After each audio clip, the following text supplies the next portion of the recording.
বড় ভাই নিয়ে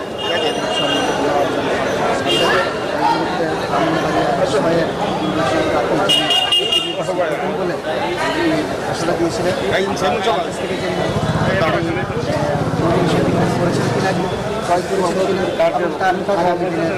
নিশ্চয়তা বা নির্বাচনে জয়লাভের কতটুকু নিশ্চয়তা এই বিষয়ে আমরা তার কাছে তাহলে তিনি নির্বাচন করবেন বলে বলেছিলেন।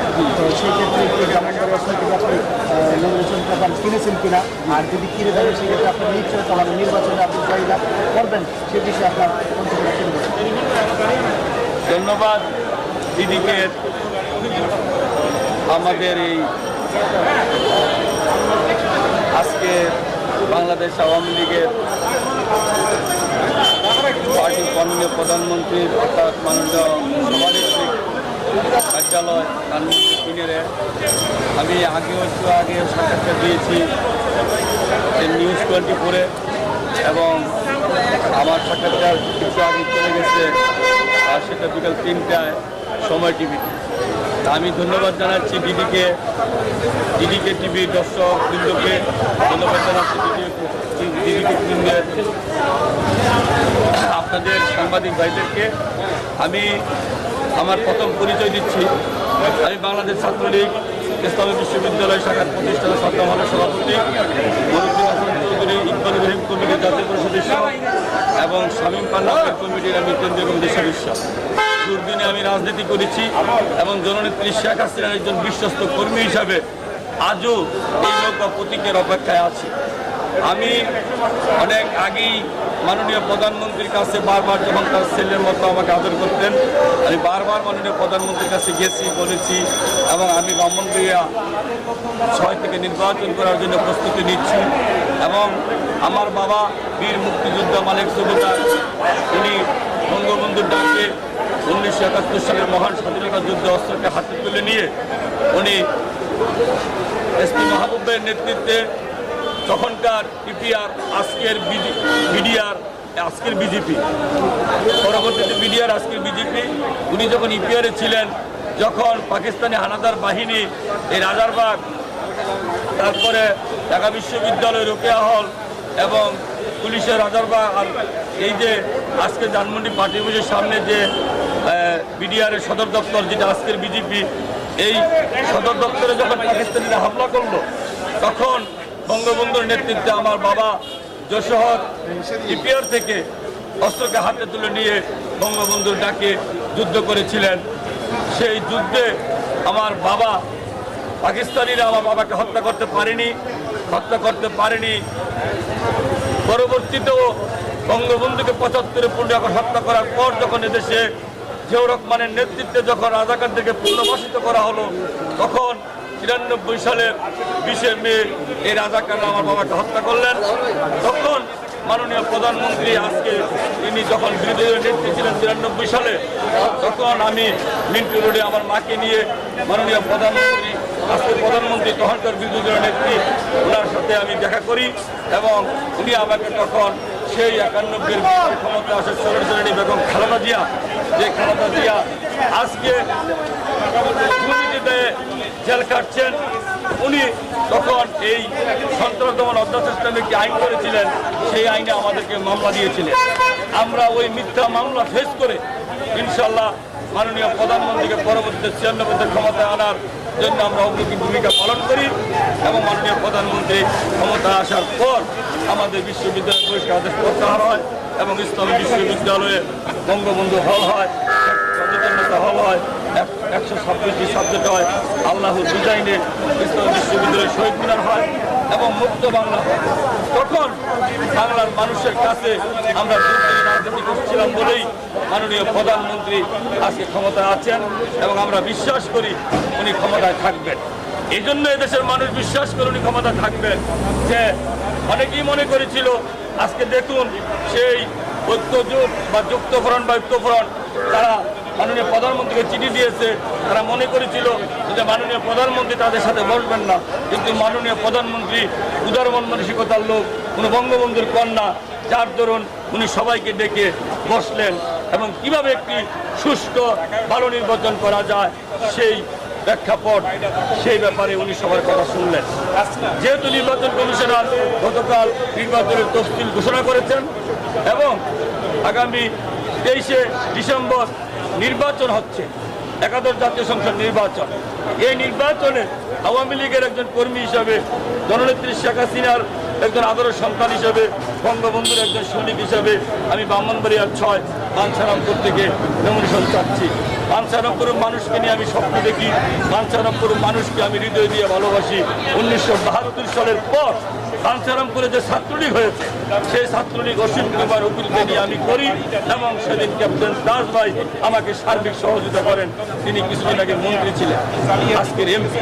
তো আমি সকলের সাথে ভালো সম্পর্ক রেখে কৃষক, শ্রমিক, জনতা গড়ে তোলো একতা, সবাইকে ঐক্যবদ্ধ করে বাঞ্ছারামপুরের উন্নয়নের ধারাকে, জননেত্রী শেখ হাসিনার উন্নয়ন ধারাকে অব্যাহত রাখতে চাই এবং অব্যাহত থাকবে।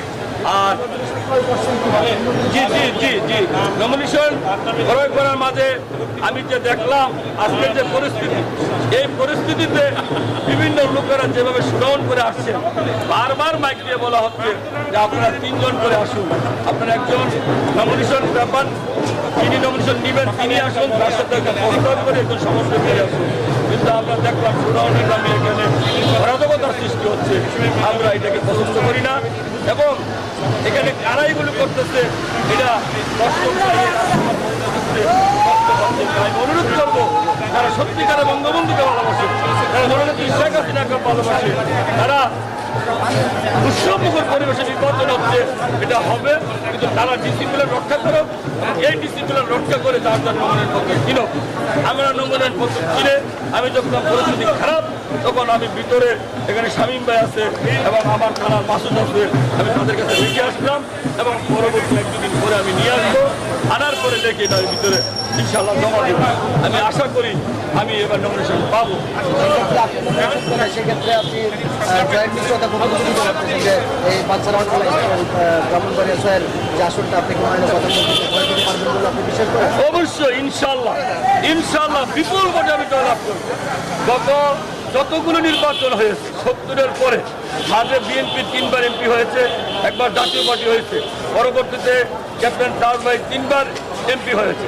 72-এ ডক্টর আব্দুল হক আমার মামা, উনি এমপি ছিলেন। এই সিটের মন্ত্রী ছিল নীল মিয়া সাহেব, আমার নানার বাড়ির, আমি সেই বংশধরের একজন সন্তান।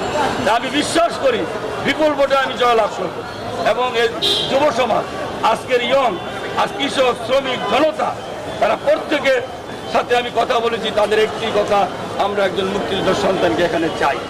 যেহেতু আমি মুক্তিযুদ্ধের পক্ষের শক্তি, আমি জননেত্রী শেখ হাসিনার রাজনীতিকে পছন্দ করি এবং উনি একটি ডিজিটাল বাংলাদেশ করতে চান। এই ডিজিটাল বাংলাদেশের মাধ্যমে আগামী দিনের বঙ্গবন্ধুর স্বপ্ন সোনার বাংলা বাস্তবায়ন হবে। বঙ্গবন্ধু শুধু সোনার বাংলা চাননি, উনি চেয়েছিলেন দুর্নীতিমুক্ত সোনার বাংলা। আমরা মুক্তিযুদ্ধের সন্তানরা সেই দুর্নীতিমুক্ত সোনার বাংলা ইনশাআল্লাহ গড়ে তুলব এবং পার্লামেন্টে জনগণ যদি আমাকে রায় দেন এবং বাঞ্ছারামপুরে মেহনতি মানুষের আমি কথা বলব। ধন্যবাদ আপনাকে। আমরা এই মুহূর্তে কথা বললাম বাচ্চারামপুর ব্রাহ্মণবাড়িয়া শহরের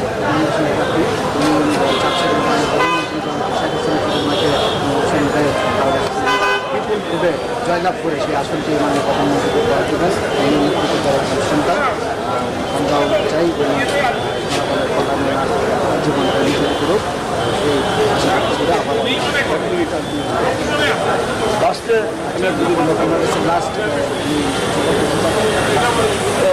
লাস্ট আমি আপনাদের এই দর্শকদের উদ্দেশ্যে আমার সেই লেখা বঙ্গবন্ধুর সেই কবিতাটা নিয়ে আমি বলে শেষ করতে চাই।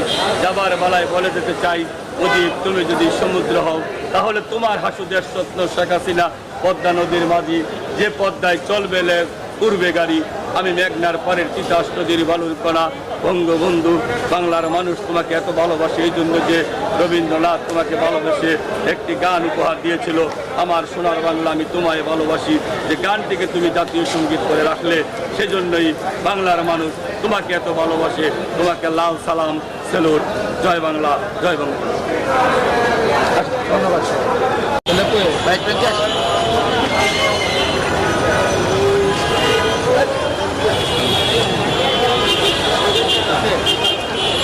Bye, প্লেটের মধ্যে আলু করছে।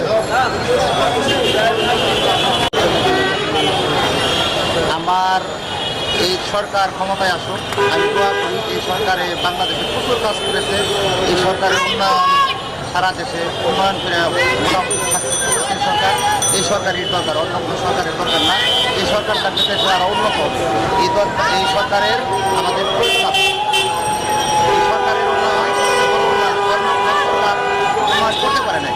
সম্পূর্ণ মিথ্যাবাদী সরকার, আর আওয়ামী লীগ সরকার সত্যবাদী সরকার। আসসালামু আলাইকুম।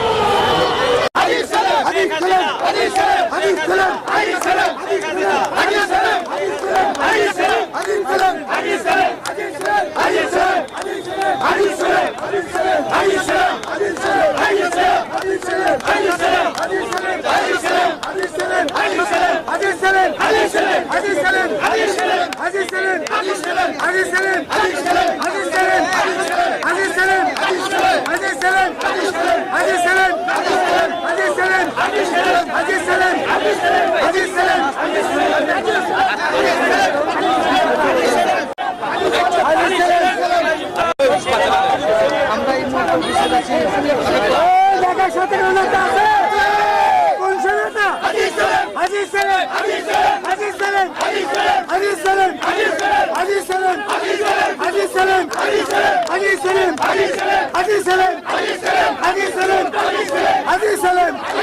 শেখ হাসিনা নৌকা শেখ হাসিনা হাজি সালেম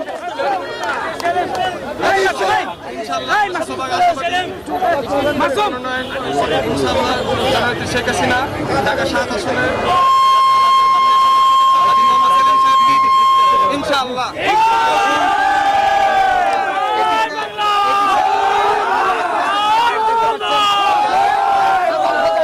হাজার হাজার জনতা হাজি সেলিমের সাথে আসছেন। ঢাকার সাথে প্রায় অনেক মানুষের চলে আসছেন ওনার পিছনে। ওনাকে চাচ্ছেন যে আগামী দিনের ঢাকার সাথে মনোনয়নপত্রটা যেন মাননীয় প্রধানমন্ত্রী হাজি সেলিম সাহেবকে দেয়, সেই বিষয়টাই জনগণকে আমরা তুলে ধরতেছি। আপনারা দেখতে পাচ্ছেন যে আসলে জনগণ অনেক এখানে পার্টির সামনে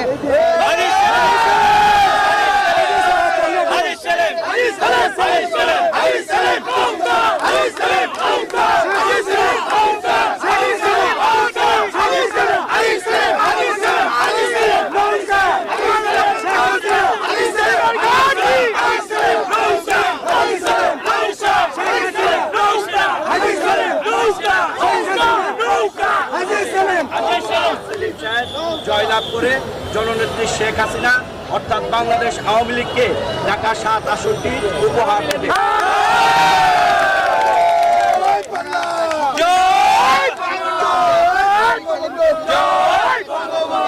সেই ক্ষেত্রে বিপুল ভোটে উনি নির্বাচিত হইয়া সেই আসনটি মাননীয় প্রধানমন্ত্রী বাংলাদেশ আওয়ামী লীগের সবাই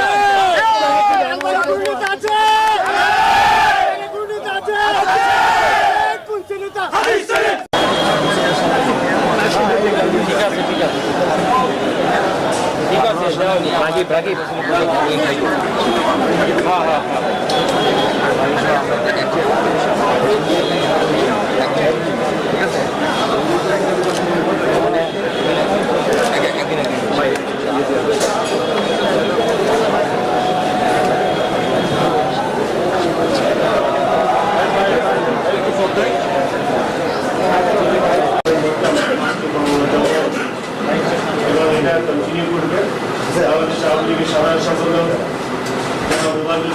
বলেছেন যে জেলা থেকে যে লোকজন আসছে এদের যাতে কষ্ট না হয় লাগও হয়, এই জন্য আপনারা কন্টিনিউ করবেন।